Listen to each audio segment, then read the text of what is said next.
Ang usapan doon sa mga tumakbo sa Cotabato City, whether ito ay nanalo or natalo, may general na reconciliation na gagawin. And then we will focus doon sa mga nanalo na ayusin nila yung mga komunidad nila, yung mga barangays nila. So yun yung instruction ko sa kanila. So after election, make sure na merong reconciliation doon sa mga barangays ninyo. And then immediately, we will bring you to the training ng ministry para malatag yung development plan ninyo. First 100 days nyo ay nakalatag na. And then ma-align namin yung mga programs din sa regional government na tutulong doon sa mga barangays na ito. Sa Cotabato City, yes.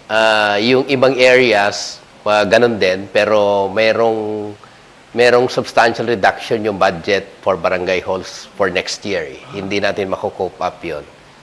Pero I'm hoping ma-program pa rin natin in 2025 yung mga iba. Yeah, yun ang proposal natin. Dahil naglabas na ng opinion yung Commission on Elections doon sa in relation to the ruling of the Supreme Court nullifying yung resetting ng barangay elections. As a consequence of that, ang mangyayari ay yung lahat ng incumbent barangay officials ngayon is serving under the holdover capacity.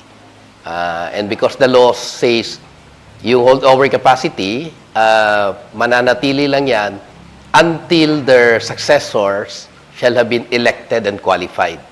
So ang dalawa lang ang requirement nun, proclamation and then yung assumption to office. By then, qualified na sila to take over the reins of government in the barangays. So, I think yung mga iba ay this week matatapos na yung oath-taking nila. Immediately thereafter, mag-constitute lang ng localized na team doon sa barangay para doon sa smooth na turnover ng powers.